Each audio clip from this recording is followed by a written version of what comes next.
இப்போது இந்த மூலிகையில் இருந்து தடைகளை பறித்து விட்டோம். அதனுடைய ஈர்க்கு என்று சொல்வார்கள். அந்த ஈர்க்கை கொண்டு நாம் வாயு கோளாறுகளுக்காக ஏற்படக்கூடிய தீநீர் ஒன்றை தயாரிக்க போகின்றோம்.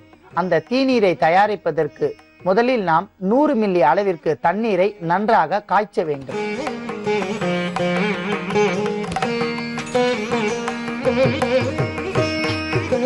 அன்பான நேயர்களே, கேஸ்ட்ரிக் ப்ராப்ளம் என்று சொல்லக்கூடிய வாயு கோளாறுகளுக்கு நவீன மருத்துவத்தில் பல்வேறு வகையான மருந்துகள் வந்தாலும் அந்த மருந்தை உட்கொள்வதால் நமக்கு அளவிற்கு அதிகமாக அந்த கெமிக்கல் தன்மை உடலில் சென்று சிறுநீரகத்தை பாதிக்கடைய செய்துவிடும். ஆகையால் தான் நாம் எப்பொழுதுமே பாரம்பரிய மருத்துவ மூலிகைகளான இவற்றை கொண்டே நாம் சரி செய்து கொள்ளலாம். அளவிற்கு அதிகமாக நவீன மருத்துவத்தை உட்கொண்டால் கணையம் மற்றும் மண்ணீரல், கல்லீரல், சிறுநீரகங்கள் படிப்படியாக மங்கிவிடும் என்றால் வீங்கிவிடும். அந்த வீங்குவதால் அந்த பகுதியில் உள்ள நோய் குற்றங்கள் மேலும் அதிகரித்துவிடும். இந்த நோய்க்கு இல்லாமல் அந்த நோய்க்கும் சேர்த்து நாம் மருந்து மாத்திரைகளை உட்கொள்ள வேண்டி வரும். ஆகையால் இயற்கையாக கிடைக்கக்கூடிய மூலிகைகளை கொண்டே நம் உடம்பை சரி செய்து கொள்ளலாம். ஆகையால் தான் சித்தர் பெருமக்கள் எப்போதுமே மூலிகைகளை நடமாடும் சித்தர் என்று குறிப்பிடுகிறார்கள். இந்த மூலிகைகளிலிருந்து பல்வேறு வகையான தாவர எண்ணெய்களையும் நாம் தயாரித்து எடுத்துக்கொள்ளலாம். முருங்கை இலையில் இருந்து நாம் முருங்கை எண்ணெய் தயாரித்து வைத்துக்கொண்டு மேல் தோல் பூச்சி வந்தோமானால் அந்த தோலில் உள்ள சுருக்கங்கள் படிப்படியாக மறைந்துவிடும். மூட்டு பகுதியில் உள்ள வலிகள் படிப்படியாக குறைந்துவிடும். மேலும் கறிவேப்பிலை தைலத்தை தயாரித்து வைத்துக்கொண்டு நாம் மண்டை பகுதியில் சிறிது தேய்த்து வந்தோமானால் கண்களுக்கு குளிர்ச்சி ஏற்படும். காது பகுதியில் உள்ள ரோகங்கள் படிப்படியாக நீங்கிவிடும். அடுத்ததாக வேம்பின் பட்டையை எடுத்து வேம்பு தைலம் தயாரித்து வைத்து கொண்டோமானால் எத்தனை ஆண்டுகளாக நமக்கு தொந்தரவு தரும் தோல் நோய்கள் பரிபூர்ணமாக நீங்கிவிடும். குறிப்பாக மாத கணக்கில் இதை நாம் பயன்படுத்தாமல் குறிப்பிட்ட நாட்களில் பயன்படுத்தி வந்தோமானால் தோல் நோய்கள் பரிபூர்ணமாக நீங்கிவிடும். ஆகையால் தான் நாம் அருகாமையில் கிடைக்கக்கூடிய மூலிகைகளையே எப்பொழுது பயன்படுத்த வேண்டும். தண்ணீர் நன்றாக கொதித்து கொண்டிருக்கின்றபடியால் இப்போது முதலில் நாம் கறிவேப்பிலை ஈர்க்கை சேர்க்க வேண்டும். 1 நிமிடங்கள் கறிவேப்பிலை ஈர்க்கு அந்த தண்ணீரில் கொதிக்க வைக்க வேண்டும். முருக்கன் ஈர்க்கு, முருங்கை என்று சொல்லக்கூடிய முருங்கனுடைய ஈர்க்கை சேர்க்க வேண்டும்.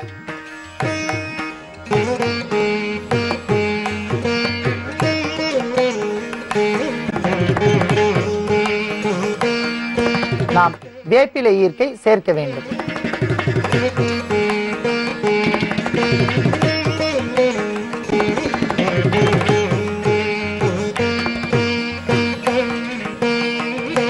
இத்துடன் சிறிது தேக்கரண்டி அளவிற்கு மஞ்சள் பொடியை சேர்க்க வேண்டும்.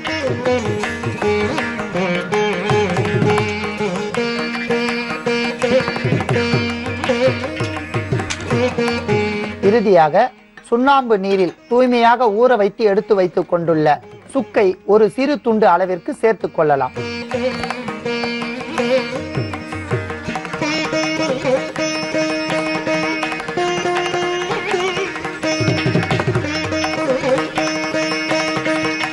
அன்பான நேயர்களே, நன்றாக கொதித்துவிட்ட அந்த தீநீரை இப்போது நாம் வடிகட்டி எடுத்துக்கொள்ளலாம்.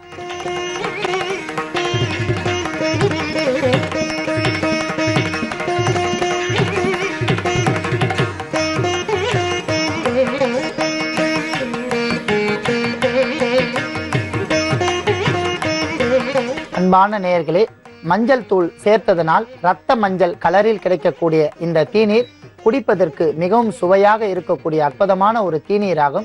இந்த தீநீரில் மூலிகைகளினுடைய பரிபூரண மருத்துவ குணங்கள் ரசமாக இறங்கிவிட்டிருக்கும். இந்த தீநீரை வாயு கோளாறு உள்ளவர்கள் மாதத்திற்கு 2 முறை மட்டும், யாருக்கெல்லாம் வாயு கோளாறுகள் இருக்கின்றதோ அவர்கள் எல்லாம் மாதத்திற்கு 2 முறை மட்டும் உணவிற்கு பின்பாக இந்த நீரை 50 மில்லி அளவிற்கு குடிக்க வேண்டும். ஆண்கள் பெண்கள் அனைவருமே உணவிற்கு பின்பு உணவு எடுத்துக்கொண்டு ஒரு அரை மணி நேரம் கழித்து இந்த தீநீரை 50 மில்லி அளவிற்கு நாள் ஒன்றுக்கு 1 வேளை வீதம் மாதத்திற்கு 2 முறை மட்டும் இவர்கள் இந்த தீநீரை அருந்தி வந்தார்களானால் அவர்களுக்கு ஏற்படக்கூடிய அந்த வாயு கோளாறுகள் பரிபூர்ணமாக நீங்கிவிடும். அந்த கோளாறினால் வரக்கூடிய வாய் துர்நாற்றம், வயிறு உப்பசம் மற்றும் முதுகுத்தண்டு வலி பூரணமாக படிப்படியாக நீங்கிவிடும். இதை அதிகபட்சமாக 3 மாதம் எடுத்துக்கொண்டால் போதுமானது. அன்பான நேயர்களே, அளவிற்கு அதிகமாக பொருட்செலவு செய்யாமல் நமக்கு அருகாமையில் கிடைக்கக்கூடிய மூலிகைகளை கொண்டு நமக்கு ஏற்படக்கூடிய வாயு கோளாறினால் வரக்கூடிய துன்பங்களை நாமே நீக்கிக் கொள்ளலாம்.